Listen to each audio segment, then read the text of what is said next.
Ars. February 1944. The calf was a lie.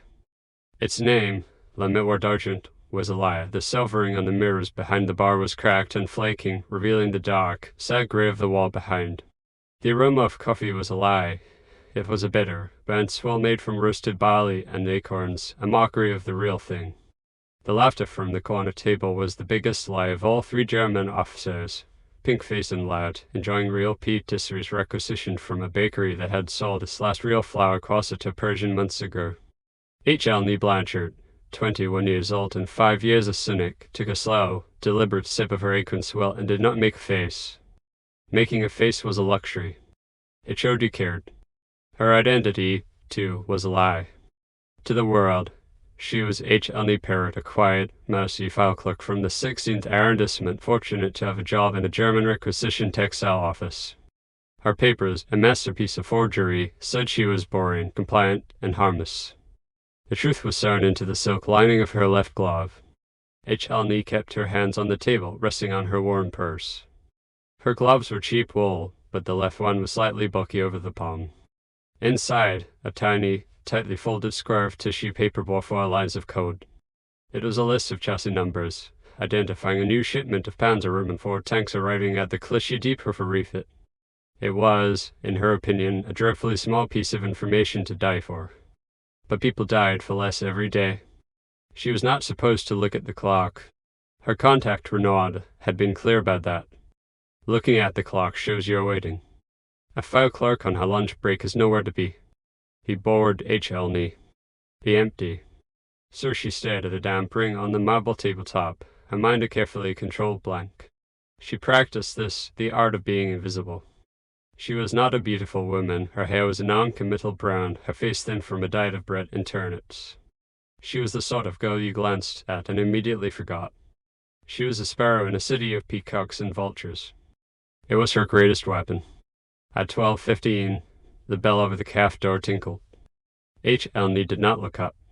She heard the heavy thud of military boots on the wooden floor, followed by the lighter, more sinister click of hobnailed shoes. Her stomach, which had been a cold knot all morning, tightened into a fist of ice. It wasn't Renaud. It was a patrol. 2 Wehrmacht soldiers, broad-shouldered and looking bored, and a third man. This third man wore no uniform, only a dark, civilian overcoat and a fedora. But every Persian knew the uniform of the Gestapo. It was the coat. It was the hat. It was the reptilian stillness. The laughter of the German officers in the corner tapered off, replaced by polite, subservient nods to the man in the coat. He ignored them. His eyes, small and dark, swept the room. Hélène focused on the damp ring on her table. She could feel the message in her glove, suddenly as heavy and as hot as a burning coal.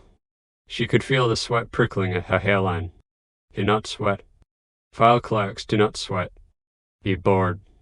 Be empty. The boots stopped, right at her table.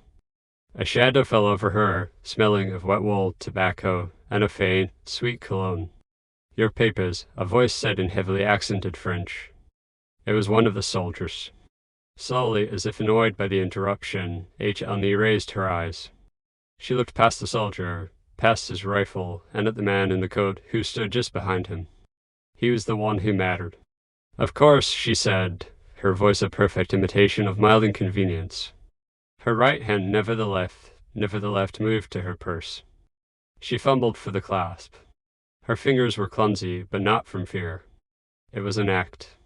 She was a slightly stupid, a slightly flustered file clerk. She pulled out her her identity card. The soldier snatched it from her. He studied it, his lips moving as he sounded out her name. Hélène Blanchard. The Gestapo man said nothing. He simply watched her. His gaze was not on her face, but on her hands. He watched her left hand, which lay still as stone on the table. "You're a clerk?" the Gestapo man asked. His French was perfect Persian, which was somehow more terrifying. "Yes, monsieur, at the tissage office, on Rue Lafayette," she said. "A long way to come for bad coffee." "My aunt lives near here," she lied, her heart a trap bird against her ribs. "I am visiting her. A good niece." The man smiled, a brief, thin gesture that did not reach his eyes. He tapped a finger on the tabletop, just an inch from her gloved hand. "It is cold today," he observed. "Yet you wear your gloves inside." This was it. The moment. The air compressed. The sounds of the cafe, the clinking of cups, the murmur of the officers faded to a distant roar.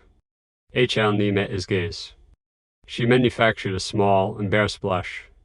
"Oh," she said, letting a foolish, girlish titter escape. She quickly pulled off her right glove. "How silly, you are right. That's just. They are my only pair, and I have a small hole in this one." She pointed to a tiny, non-existent flaw. "Habit, you understand." She left the left glove, the one with the secret, the one he was staring at firmly on her hand. It was a gimbal. A direct, blatant challenge masked his stupidity. To take off the other glove now would be an admission. To leave it on was to claim innocence so profound that it didn't even understand the question. The Gestapo man stared at her. 1 second. 2. A cold eternity. He was dissecting her, peeling back the layers of her lies. He knew. Then, to her astonishment, he laughed. A real, dry, barking laugh. "A good, foolish niece," he said. He nodded to the soldier, who handed Helene's papers back. "Do not let us detain you from your aunt." He turned, and, without another word, the patrol moved on, their boots thudding toward the back of the caf to harass the owner. Helene's hand, the bare one, was shaking. She curled it into a fist under the table. She had not breathed. She forced an exhale, slow and quiet. At 12:19, the bell tinkled again. A man in a blue worker's smock came in, smelling of galluses and metal filings. He sat at the bar, ordered a drink he didn't want, and unfolded a copy of the German-controlled newspaper, Le Matin. He was reading the sports column. That was the signal. That was Renaud. Hélène waited 1 more minute. She finished her disgusting coffee, placed a few coins on the table, and stood up, smoothing her skirt. She was just a file-clerk leaving lunch. She walked past the bar. As she did, she fumbled just slightly with her purse. Her left glove, the one with the message, brushed the edge of the bar, slipping off her hand and falling to the floor by the man's feet. "Oh, pardon," she muttered, not looking at him. "It is nothing, mademoiselle," Renaud said, his voice a low rumble. He bent to pick it up, his back to her, and in the same smooth motion, he dropped an identical glove from his own pocket. He handed it to her. "You dropped this." "Thank you, monsieur," she said. She took the new glove and left the caf.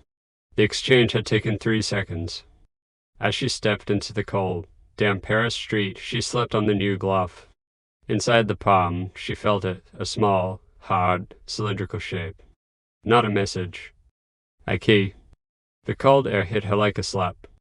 Helene's legs felt like water, her knees threatening to buckle on the pavement. She did not run. She did not even fast walk. She forced her feet into the same, dull, unhurried pace of the file clerk she was pretending to be. 1 foot, then the next. You are Hélène Parrot. You are slightly cold. You are thinking about your Aunt Escat. You are empty. But her mind was screaming. The key inside her new glove was a hard, cold, alien object. It was small, a cylinder, as she felt. But it also had a flat, simple bow, like a key for a public locker or a post office box. It felt cheap and anonymous. She walked 3 blocks, her ears straining, listening over the rumble of the occasional van truck for the click, click, click of hobnailed shoes. She was listening for the man in the fedora. There was no one. The street was full of ghost gray, hurried Persians who kept their eyes down, and broad-shouldered Germans who owned the sidewalks. No one was following her. Or, worse, they were following her so expertly she couldn't tell. She turned a corner, her route back to the office. She stopped at the boulangerie window, pretending to look at the unappetizing, grayish loaves on display. In the window's faint, dusty reflection, she scanned the street behind her. A woman with a net bag. An old man with a cane. A German corporal buying a newspaper. No fedora. No dark overcoat. He had let her go. She began walking again, her mind racing, unable to maintain the empty state. The encounter replayed itself, frame by frame. His eyes. The tap of his finger. I have a hole in this one. It was a stupid lie. A child's lie. And he had known it. She was sure of it. He hadn't laughed with amusement, he had laughed in contempt. He had looked at her, a girl playing at spies, and decided she wasn't worth the paperwork. He was a cat that had batted a sparrow and let it fly away, knowing its wing was broken, knowing it would die in the gutter anyway. Ah, the other, colder thought arrived. Or he had let her go on purpose. He had seen her, marked her, and let her swim back to her little pond, so he could follow the ripples and find the other fish. He had not let her go, he had tagged her. That thought was infinitely more terrifying. It meant her cover, her precious invisibility, was shattered. It meant she was now a liability. She was walking contagion, a carrier of a plague that could wipe out her entire network. By the time she reached the grey, imposing facade of the Tissage office, she was trembling, not from the cold, but from a bone-deep dread. She nodded to the German guard at the door, who barely grunted, and walked up the steps. She was back inside the machine. The office was a large, open room, cold and damp, smelling of dust and old paper. Typewriters clattered. German quartermasters and their French civilian staff bustled about, verifying manifests. Hélène walked to her small desk in the back, nodded to her supervisor, Madame Gyre, and sat down.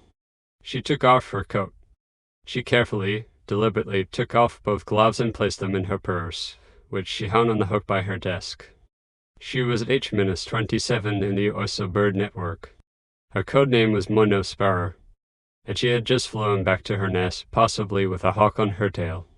She stared at the manifest in front of her 10,000 wool blankets, 5,000 pairs of boots. She tried to make her mind focus. She lasted 10 minutes. "Excuse me, madam," she murmured, standing. She walked, not ran, to the ladies' lavatory at the end of the hall. It was cold, the pipes gurgling. She locked herself in the stall, her heart hammering.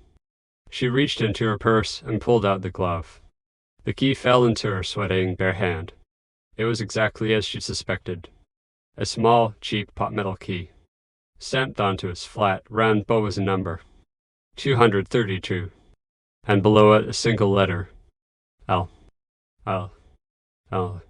Not the post office. The consigne. The baggage check. L. Gare de Lyon?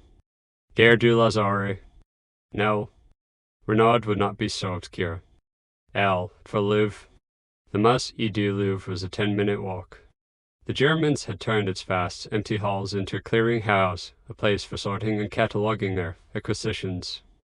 But the public could still access parts of the grounds, and the nearby Intro station, Palais Royal Mousy du Louvre, had a vast bank of public lockers. Locker 232. Louvre. A cold, hard excitement pushed the fear back. This was the mission. This was the next step. She had her orders. She slipped the key into the lining of her shoe, a far safer place, and flushed the toilet for show. She unlocked the stall door, walked to the cracked mirror, and stared at her own face. The same mousy, non-committal brown hair. The same thin, forgettable face. But her eyes were different. They were no longer the eyes of a sparrow. They were hard. They were the eyes of the hawk's prey, the one that knew had been seen and was preparing to fight. She went back to her desk and began, with meticulous, steady care, to type a summary of the blanket shipment. She had 4 hours to wait until the office closed. 4 hours for the man in the fedora to change his mind. 4 hours to wonder if locker 232 held a radio transmitter, a new set of papers, for a Gestapo welcoming committee.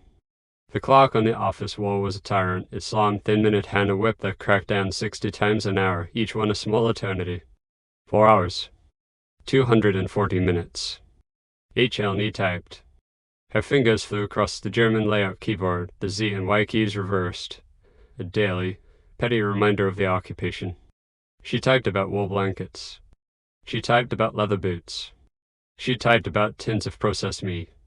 She was the perfect, mindless, efficient machine. But behind her eyes, the file-clerk was gone, and the Moino was trapped in a cage of her own making. Every time the main door to the office opened, her spine went rigid. Every time a pair of heavy boots echoed on the floorboards, her breath hitched, her fingers pausing for a split second over the keys. She was waiting for the man in the fedora. She was waiting for the dark overcoat, the 2 Vermont soldiers, the quiet, polite voice. Mademoiselle Perrot, A word, please. She was a walking bomb. Had she compromised for Noah? Had the Gestapo man let her go, only to have his men follow her back to the textile office? Was this entire building, her entire boring life, now under surveillance because of her? She looked at Madame Dario, a stern, grey-haired woman who complained about the rations. She looked at Jean-Pierre, the young man with the limp who sorted the manifests. If the Gestapo came, they would be taken to. They would be questioned. They would be interrogated. All for knowing Hélène Blanchard, the file-clerk. The thought was a new, sick layer of fear. He let you go because you're nothing, she told herself, trying to find comfort in the insult. He left because you are a joke. Or he let you go because he is patient, the other, darker voice replied. He is a spider, and you are the fly he has allowed to escape, just to see which web you fly to. She forced herself to focus. The key in her shoe was a dull, persistent ache, a physical reminder of the mission. Locker 232. Louvre. She had to get there. She had to assume she was not compromised. To do otherwise was to be paralyzed, and paralysis was death. At 4:55 p.m. she began the ritual of closing. She covered her typewriter. She stacked her completed forms in the out tray. She straightened her small, empty desk. She was Hélène Blanchard, a girl who liked order. The bell rang. 5:00 p.m. There was the collective sigh, the scraping of chairs, the shuffling of coats. Hélène joined the small crowd of French workers, nodding goodnight, madam to her supervisor. She did not rush. She was invisible. She walked out the main doors, past the same bored guard, and into the raw, damp twilight of the Paris street. The air was sharp with the smell of coal smoke and the ever-present, faint odor of the Vermont truck's exhaust. The city was already drawing its curtains. Curfew was in 4 hours, but the streets emptied quickly. Only soldiers and the desperate, or the foolish, lingered. Hélène was all three. She walked, not directly toward the Palais Royal Mousy du Louvre station, but in a meandering, indirect road. She was shadow-checking. At the glassless window of a bombed-out charcuterie, she stopped, pretending to fix the strap on her shoe. In a faint, dark reflection, she scanned the street behind her. A cluster of women.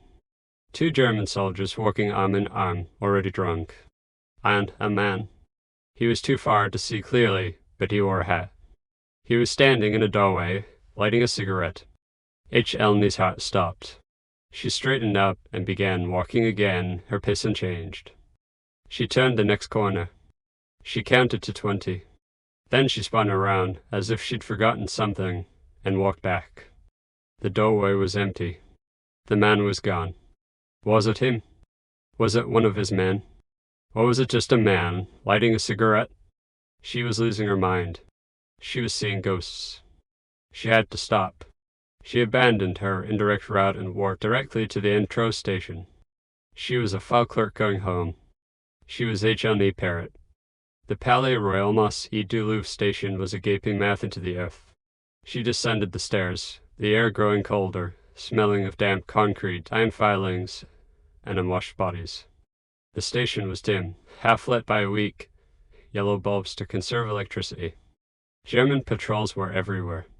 2 gendarmerie military police stood by the ticket barrier, their metal gorgets gleaming, their eyes sweeping every face. Hélène kept her head down. She showed her pass. The guard, his face scarred and bored, waved her through. She was in. The consigne, the baggage lockers, were in a secondary tunnel, past the main platforms. She followed the signs, her footsteps echoing. The tunnel was nearly empty. She saw them. A long wall of dark green, metal lockers. 200, 300 of them. She walked along the row. 228. 229. Her breath was loud in her ears. The key in her shoe felt like it was burning. 230. 231. She reached the locker. 232. It was dark. The light bulb above the section was broken. She was alone in the shadows. She bent down, as if tying her shoe, and her fingers fumbled with the key in its lining. She pulled it out, her palms slick with sweat. This was the second moment. The first was in the calf. This was the last. A trap, or the mission? Was she opening a locker, or the lid of her own coffin? She put her hand on the cold metal lock. She slid the key into the slot. The key turned. The sound was small, just a dry, metallic snick, but in the dim, echoing tunnel it sounded as loud as a gunshot. She pulled the little middle door open. Her first feeling was relief, sharp and sudden, because the locker wasn't empty. Her second was confusion. It held no radio, no explosives, no stacks of currency or forged passports. It held a book. It was a thick, leather-bound volume of Molière's plays, the kind of book every educated French family owned. It was old, the gilt on its spine flaking. It was unremarkable in every way, except for the small, plain white envelope tucked under its cover. H. Elney's hand darted in. She grabbed the book and the envelope, shoved them deep into her oversized handbag, and slammed the locker door shut. The entire operation had taken 5 seconds. She didn't run. She walked, her pace quickening but just shy of suspicion. She walked back toward the main platform, merging with a small crowd of weary commuters waiting for the next train. She clutched the strap of her handbag, the corner of the book digging into her hip. She felt a new, chilling thought. The Gestapo agent. The man in the fedora. Stoneband H. Brandt. What if he hadn't been testing her about a message? What if he knew about the key? What if the key was a test? What if the man in the fedora, who knew she hid a hole in her glove, had allowed her to proceed, just to see if she would lead them to this locker? The thought was a spiral, a trap of paranoia. If he knew, why not arrest her? Why not let her retrieve the contents and arrest her with them? Unless the contents were a plant. Unless the book was a forgery, the envelope full of false, traceable information designed to be passed up the chain, poisoning her network from the inside. She was in a room of mirrors, and every reflection was a lie. The train rumbled into the station, its brakes squealing. A wave of cool air smelling of iron and ozone washed over her. She got on, pressing into the corner of a crowded car, making herself as small as possible. She was just a file-clerk, reading a book. She pulled the volume from her bag. Her hands were shaking. She couldn't open the envelope here. Not now. But the book. She opened the cover. Inside, on the first blank page, was a handwritten inscription. It was in a flowing, elegant script, the kind of thing one's grandmother might write. Hormasi etria Delaine. Poetes mots truvent tauges le bon chemin. For my dear Delaine, may your words always find the right path, Aunt Beatrice. It was a simple, sentimental message. It meant nothing. But H. Elney wasn't looking at the words. She was looking at the name. Adeline. It was a call sign. Adeline was not in her network. Adeline was in Lyon. Adeline was a legend, a ghost, the primary radio operator for the entire resonance network in the South.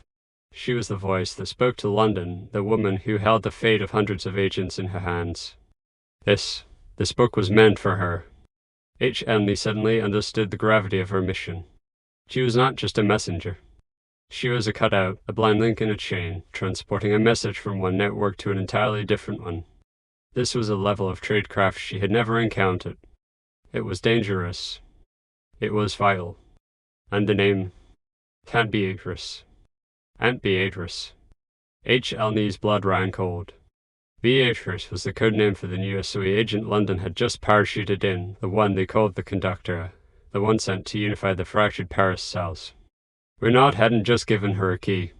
He had given her the linking piece between the new SOE command in Paris and the most important radio operator in France. She looked at the plain white envelope, still tucked in her bag.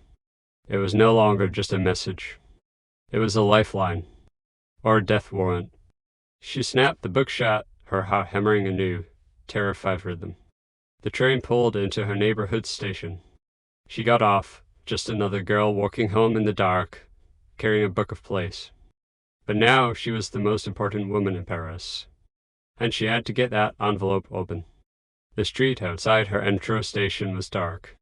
A thin, freezing drizzle had begun to fall, turning the cobblestones into black, slick mirrors. It was the rat's hour, the time between the last commuters and the hard lock of the 9 p.m. curfew. The streets were empty, save for the wind and the distant, grinding rumble of a military convoy. Her apartment was on the 4th floor of a narrow, grey building on the Rue des Matos, a 15-minute walk. It was the longest 15 minutes of her life. Every shadow was a man. Every doorway was an ambush. She saw a cat dart out from an alley and nearly cried out, her hand flying to her chest. The book in her handbag felt like a block of lead, heavy and incriminating. She was a file-clerk, Hélène Parrot, walking home from the Emperor. She was Moino, the Sparrow, carrying a message that could win or lose the war in the South. The two women fought for control of her legs, one demanding to run, the other enforcing a slow, steady, agonizingly normal pace. She passed the boulangerie on her corner. It was dark, the windows boarded up, but she saw a flicker. A match struck in the alleyway beside it. Hélène did not stop. She did not turn. She kept walking, her gaze fixed ahead. A man stepped out of the alley, his hands in his pockets. He was not wearing a fedora. He was a young French militia in the collaborationist police, the ones who were often more brutal than the Germans. He watched her. Her key was in her hand. Her apartment building was just 10 meters away. Do not look at him. You are a resident. You belong here. He is nothing. She walked toward her door. She heard his footsteps, lazy and arrogant, as he followed her, pacing her from the other side of the narrow street. He was enjoying it. He was a spider, too, but a clumsy, brutish one. She reached her door, a heavy oak slab. She slid her key into the lock. "A late night, mademoiselle," his voice called out, oily and familiar. "Good girls should be home before dark." Hélène turned the key, her knuckles white. She did not answer. She pushed the door open. "I asked you a question," he snapped, his tone shifting from a lecherous spur to a sharp command. She paused, 1 foot inside the dark entryway. She turned her head just slightly. "I am not a good girl, monsieur," she said, her voice flat and cold. "I am a tired woman. Good night."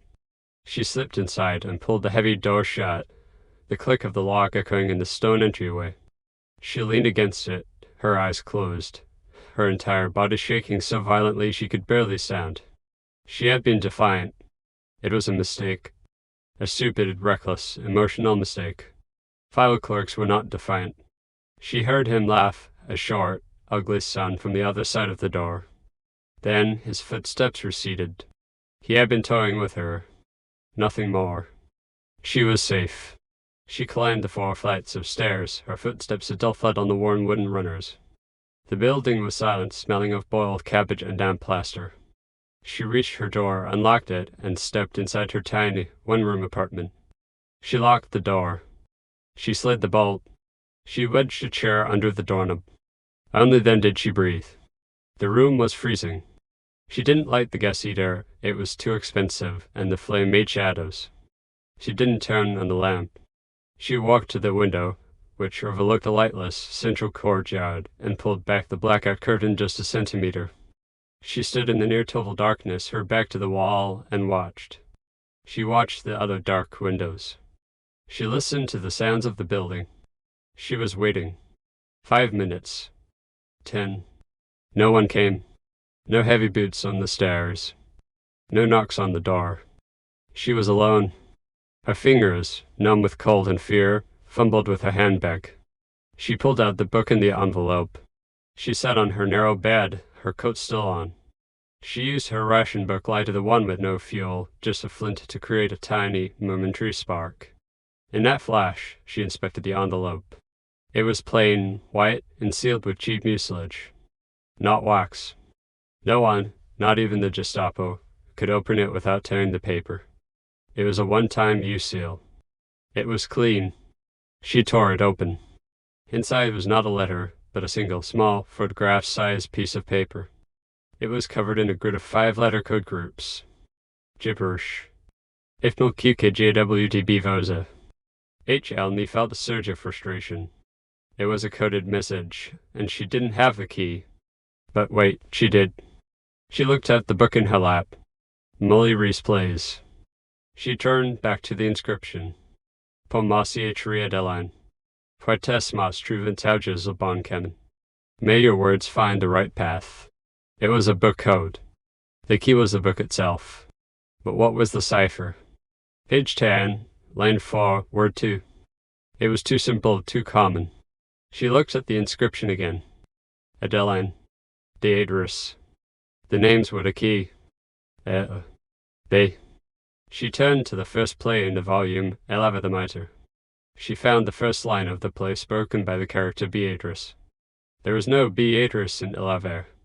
She tried the next play, Le Misanthrope. No Beatrice. She flipped through the book, her frustration mounting. Tartuffe. The imaginary invalid. Then she saw it. A play she barely knew. La Princesse d'Elide. She scanned the Dramatis Personae. A character named Adeline. A character named Beatrice. Her heart leaped. The cipher was a double book system. The first word of the message was found using the first word spoken by Beatrice. The second word was found using the first word spoken by Adeline. The third, Beatrice's second word, and so on. This was complex. This was secure. This was London-level tradecraft. Helene's mind, the engineer's mind she had buried, came alive. She didn't need light. She had the book. She had the message. Her fingers, now steady, began to count. She didn't have a pen. She didn't have paper. She never kept any. She had to do it in her head. The first group. Ifnal. Page 4, line 10, word 2. The word was train. The second group. QKJWT. Page 12, line 1, word 5. The word was 800. The third. Vivosa. Page 4, line 18, word 3. The word was lion. She decoded for nearly an hour, her fingers flying through the pages in the dark, her mind a well of numbers and words. When she was done, she sat in the freezing blackness, the full, terrifying message clearer in her head. It was not a long-term plan. It was not a plea for supplies. It was a kill order. A high-ranking German collaborator, a French industrialist who was riding supply trains for the Germans, was arriving in Paris. He was then traveling to Lyon. The message was a precise timetable, a train number, and a final, chilling instruction. Priority 1, neutralize target before Lyon. Adeline awaits confirmation. Moino to execute. Helene's blood turned to ice. Moino to execute. This wasn't a handoff. This wasn't a delivery.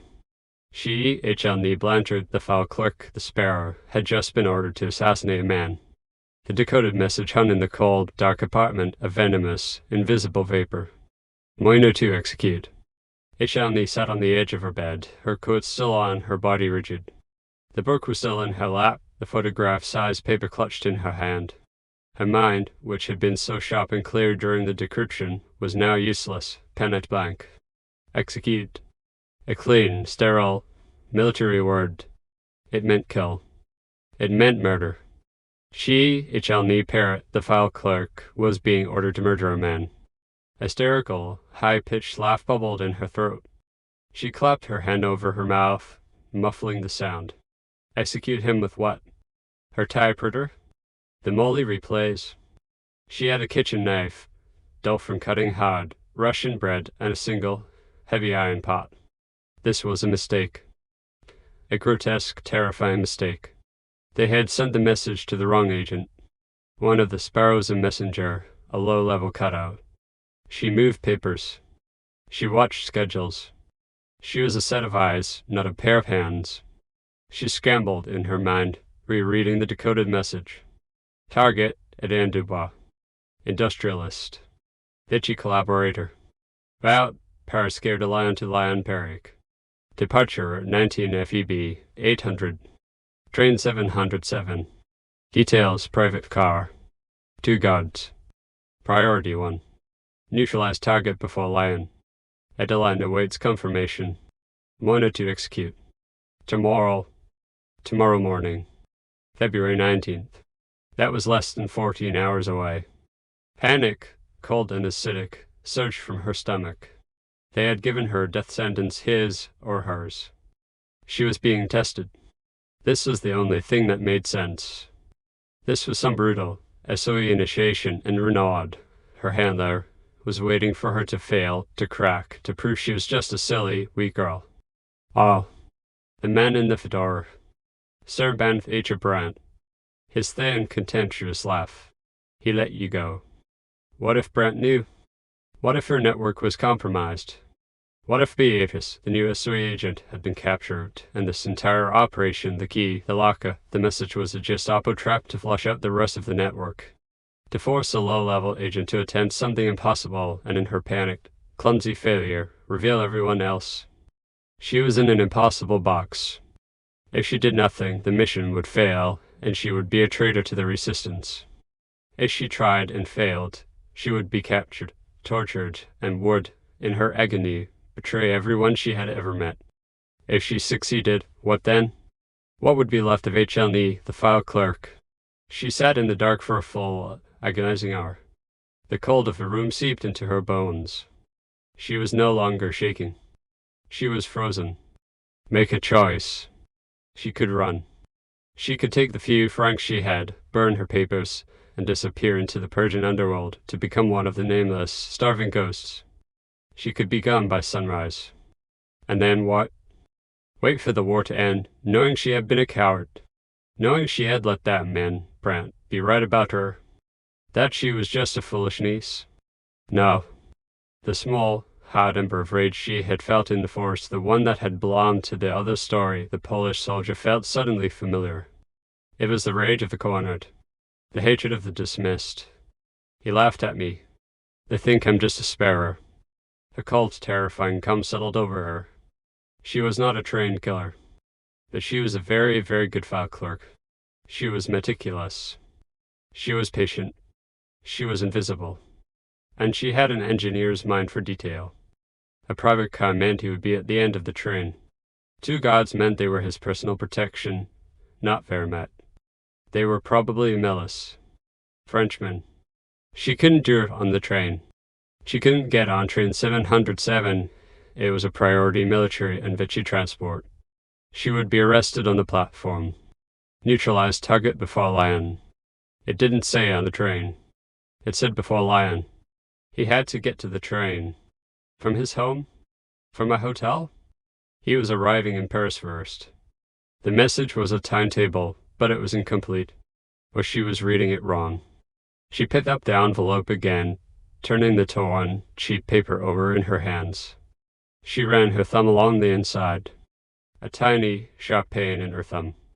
A splinter. She fumbled for her lighter, sparking the flint. In a microsecond of white light, she saw it.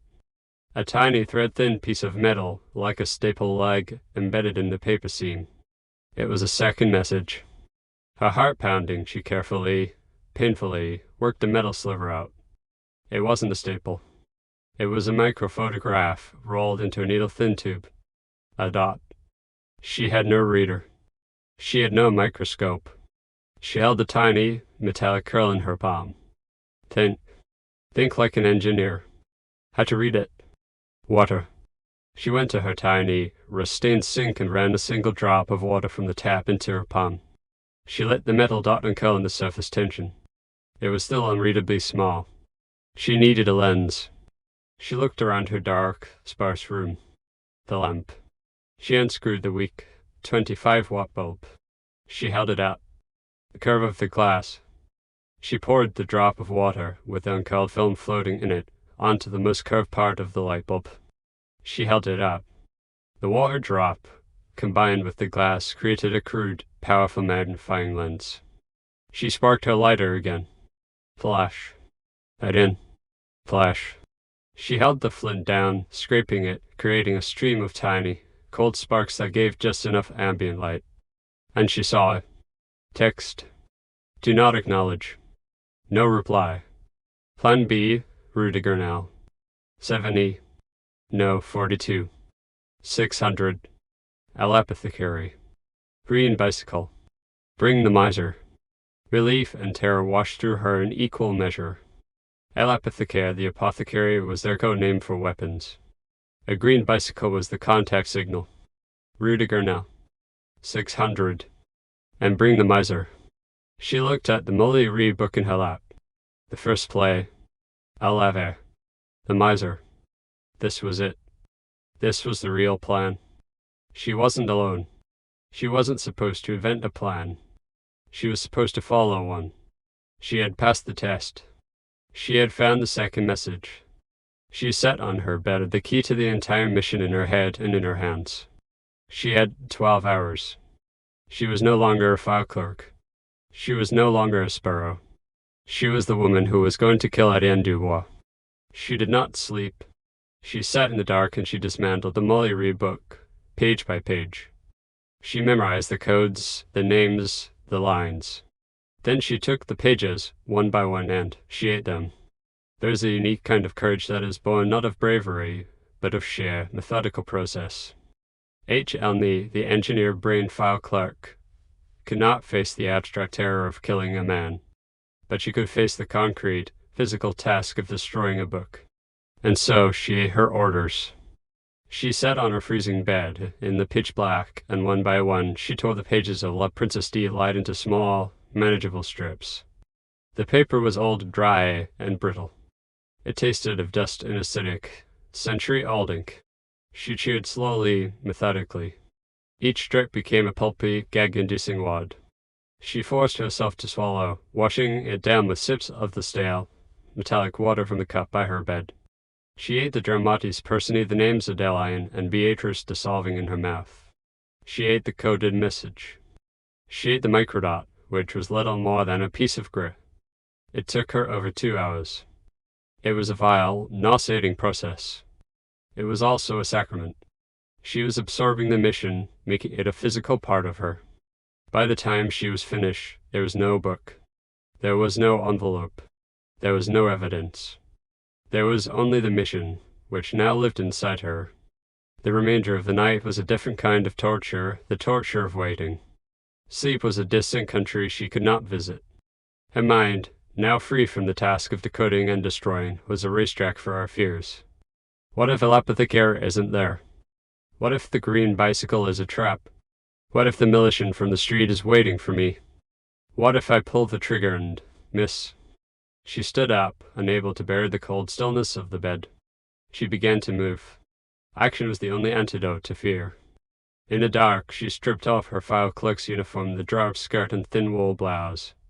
She stood in her thin slip, shivering, and went to her small armoire. She had 2 other outfits. One was a simple, dark gray dress. It was Hélène Parrot going to a funeral. She put it on. It was anonymous. It was practical. It would not be remembered. She checked her shoes. The ones she'd worn all day. The heels were sturdy, the soles thin but intact. They were quiet. They would do. She pulled her massive brown hair back, not in its usual soft bun, but in a tight, severe knot at the base of her neck. She looked in the cracked mirror, but it was too dark to see. She didn't need to. She was erasing Hélène Parrot and becoming Bueno. What else? She had no weapons. Her arsenal was her handbag. She emptied it onto her bed. A few francs. Her now useless identity card. A handkerchief. A small stub of a pencil. A ration book lighter. Her keys. She looked at her keys. One for the street door. One for her apartment. And one, a small, bright, silver-colored key. It was the key to her old bicycle, which she kept chained in the building's courtyard. The message, green bicycle. It wasn't a signal. It was instructions. She wasn't meeting a person with a green bicycle. She was supposed to find a green bicycle. But the new message, the microdot, said 600. Apothecary. Green bicycle. What if Apothecary was providing the bicycle? Or was she supposed to bring her own? The ambiguity was a razor blade. If she showed up with a bicycle and wasn't supposed to, it would look suspicious. If she showed up without one and it was her escape. She went back to the new message, replaying it in her head. Rue de Grenelle. 70. No, 42. 600. Apothecary. Green bicycle. It was a list. Where 42 Rue de Grenelle? When 600? Who the apothecary? What green bicycle? It wasn't her bicycle. It was the contact signal. She would go there on foot and look for a green bicycle. That was the sign. She put her keys back in her bag. Her hand brushed the ration book lighter. She sparked it just to feel the flint scrape. A weapon. It was a pathetic thought. The hours from 3 a.m. to 5 a.m. were the worst. The adrenaline had faded, leaving a deep, bone-numbing exhaustion. Her body craved sleep. Her leg, where she'd sat tense for hours, had a cramp. She was weak. She was a girl in a cold room. And she was going to kill a man. She stood at the window, peering through the 1 centimeter gap in the blackout curtain. The drizzle had stopped. The sky was a starless, impenetrable black. Below, the courtyard was a pit of shadows. This was the last night. She knew it with a sudden, devastating certainty. Tomorrow she would either be dead, or she would be a killer. In either case, Hélène Parrott, the file clerk, the girl who worried about holes in her gloves, would be gone forever. At 5:15 a.m. she unbolted the door and removed the chair. The small sounds were an outrage in the silent building. At 5:30 a.m. she slipped out of her apartment, locking the door behind her. She walked down the 4 flights of stairs, her footsteps a dull thud on the warm wooden runners. She was a shadow, a ghost. She reached the ground floor entryway. She put her hand on the heavy oak door. She paused, her ear pressed to the wood. She heard nothing, just the distant, cold wind. She opened the door and stepped out onto the Rue des Martyrs. The street was empty. The city was a tomb. It was 5:35 a.m. She was 30 minutes early, but the walk would take time, and she would not be late. The city was not asleep. It was holding its breath. Walking through Paris at 5:30 in the morning was not like walking at any other time. The curfew didn't lift until 6:00. This 30-minute window was the deepest, darkest, and most dangerous part of the night. Only 2 groups of people were on the streets, German patrols and shadows. Hélène, in her dark dress, was determined to be the latter. She moved through a city of ghosts. The grand avenues were lifeless canyons, the buildings dark, silent hulks. The only light came from the weak, shrouded headlamps of the occasional Vermont truck, which she heard long before she saw. Her senses were painfully, terribly alive. Every sound was magnified. The scrape of her own shoe on the pavement sounded like a betrayal. The distant clack, clack, clack of a lone German sentry's boots half a kilometer away was a drumbeat counting down her life. She did not take the main boulevards. She melted into the labyrinth of side streets and alleys, a route she had memorized from maps. She moved with a specific rhythm, walked for 20 paces in the shadows, then freeze in a doorway, listening. Listen for boots. Listen for engines. Listen for voices. Then move again. She crossed the Seine at the Pont des Arts, a skeletal iron bridge. The river below was a ribbon of black, oily ink. She paused in the center, hidden behind a girder. A German patrol boat, a grey shape with a mounted machine gun, slid under the bridge, its engine a low, menacing thrum. She held her breath until it was gone. She was in the 6th arrondissement now, the streets narrower, more aristocratic. The Rue de Grenelle was close. Her fear was a living thing, a cold animal clutched to her chest. But beneath it, the engineer's mind was working. 2 guards. Private car. Train 707. 800. How do you kill a man who is protected? You don't. You kill him where he is not protected. L'apothecary. The apothecary. A green bicycle.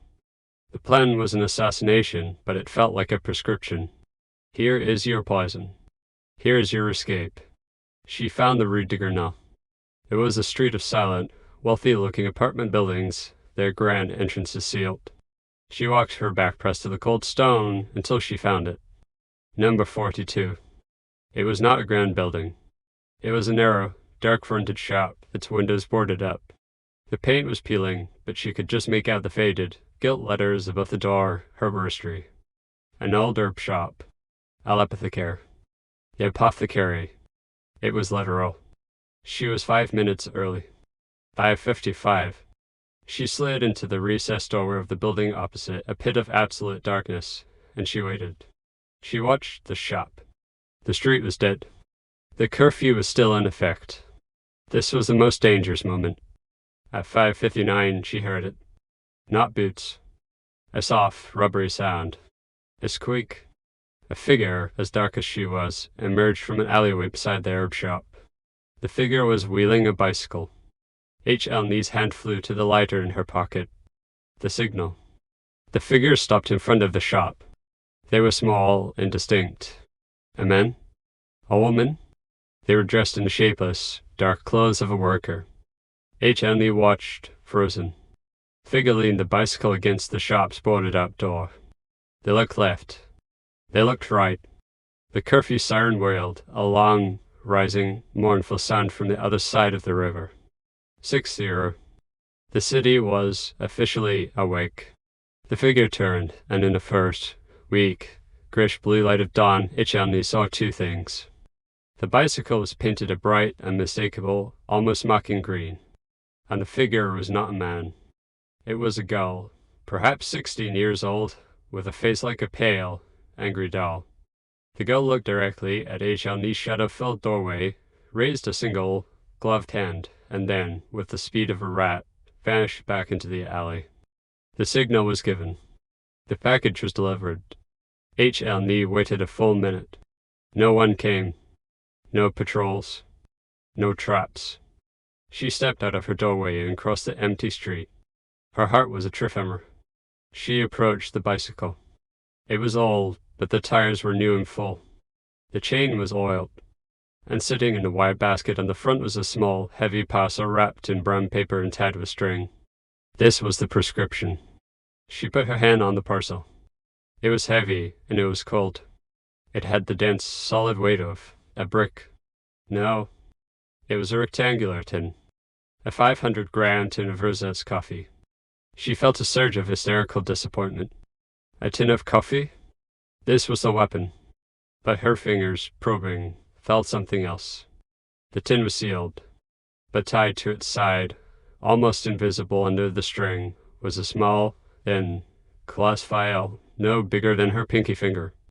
It was filled with a clear, oily liquid, and next to it the single, blunt-nosed, surgical steel syringe. The weapon was a joke.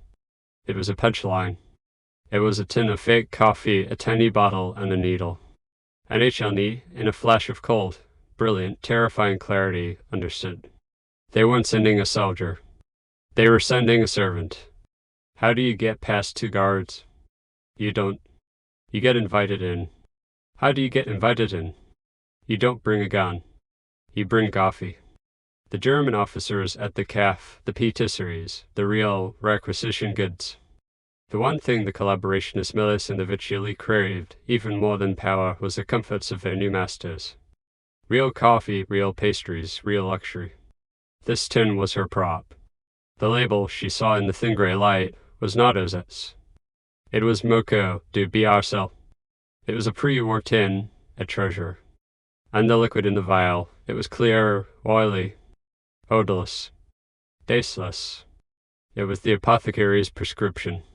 She carefully, her fingers now steady and precise, tucked the vial and the syringe into the inner pocket of her coat. She left the tin of coffee in the wire basket. It was her cover. She looked at the Molly bouquet of the miser still in her handbag. The second microdot message, bring the miser. It wasn't just to be eaten.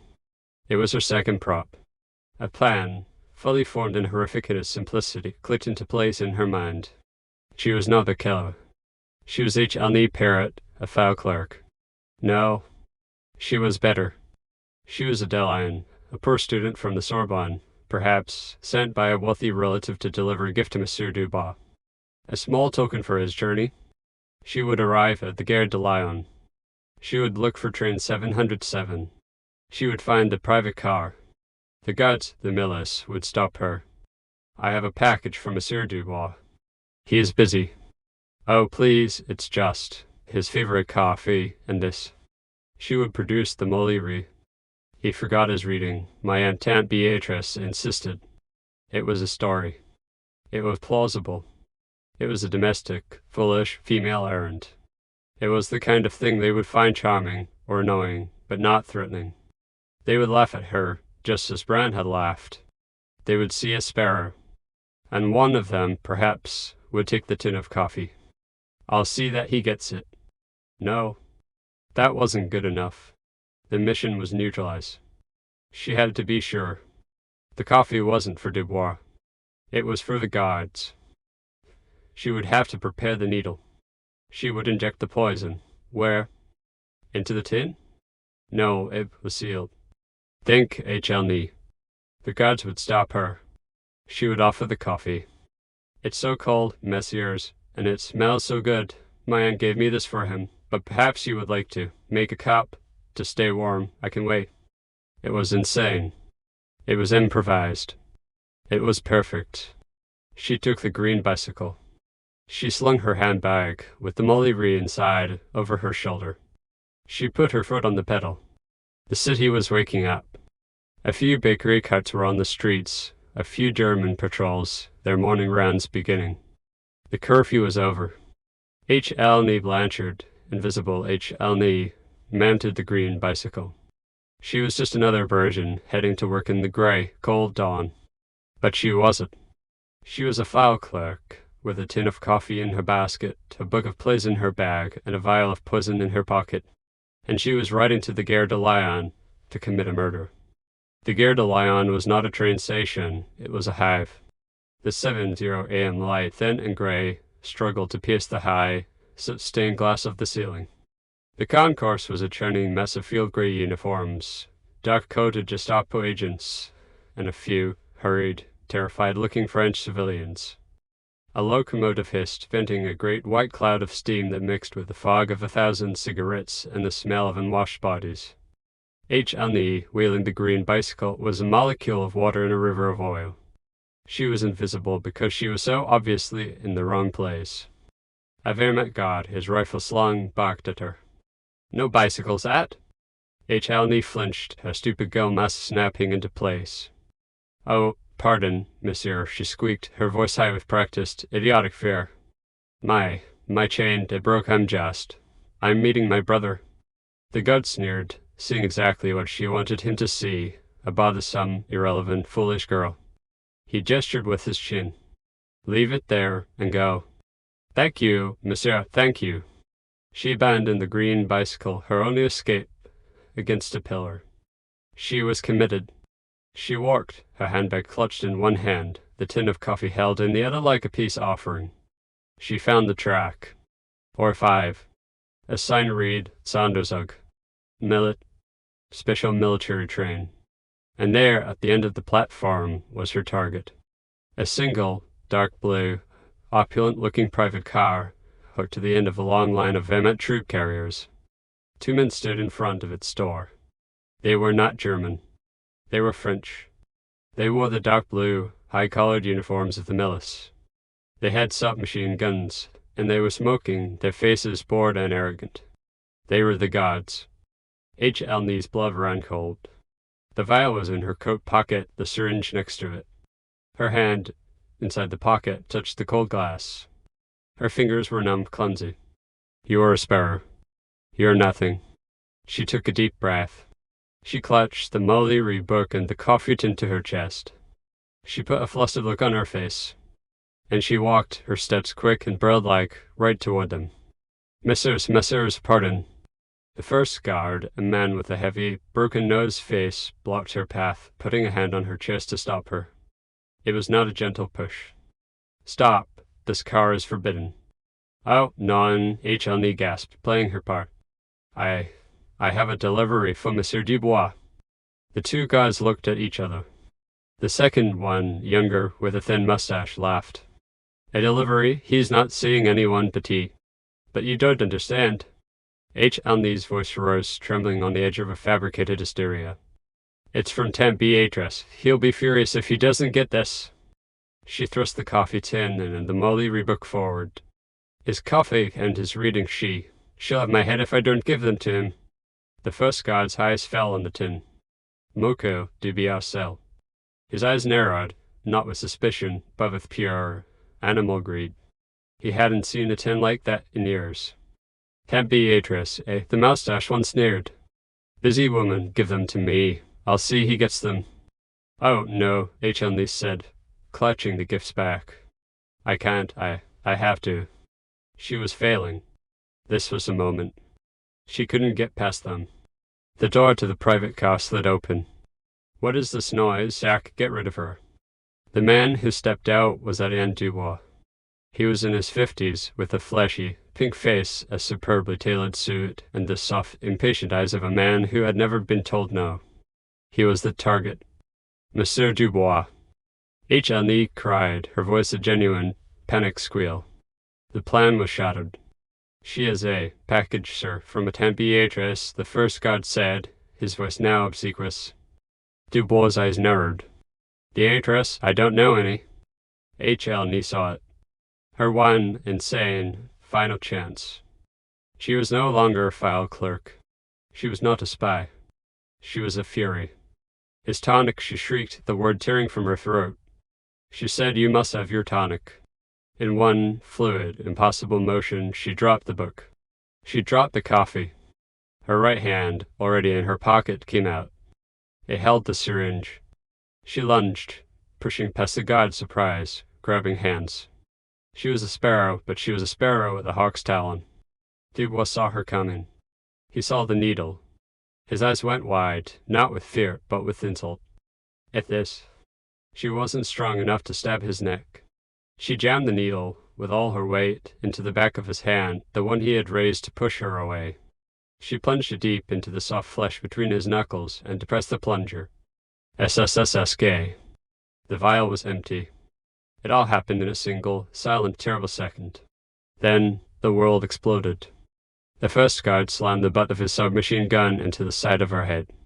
Helene's world went white, then black, and she hit the stone platform, her cheek scraping the grit.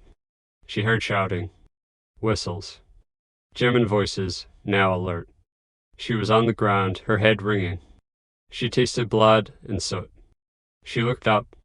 Hélène Dubois was staring at his hand. There was a single, tiny, red pinprick on it.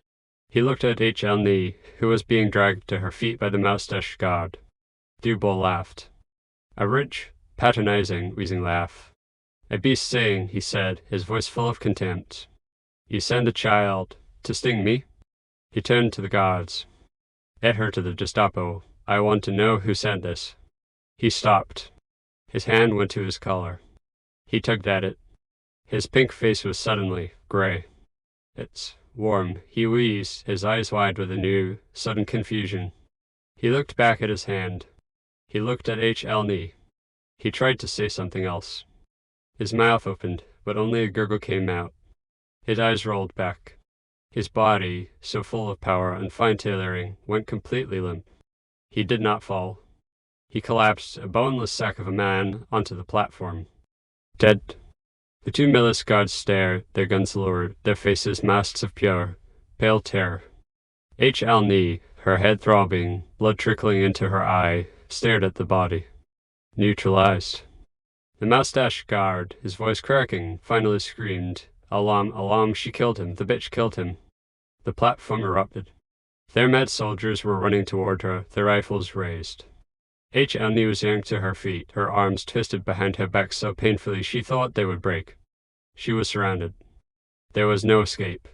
She looked down. Lying on the platform, where she had dropped it, was the Molière book. It had fallen open. It was open to the first page of Elave the Miser. A soldier's boot kicked it, sending it skittering across the platform. Hélène was marched away, her face blank, her head held high. The Gestapo agent in the cafe had been wrong. She was not a foolish niece. She was not a sparrow. She was the woman who had just assassinated Hélène Dubois. And her war, she knew, was just beginning.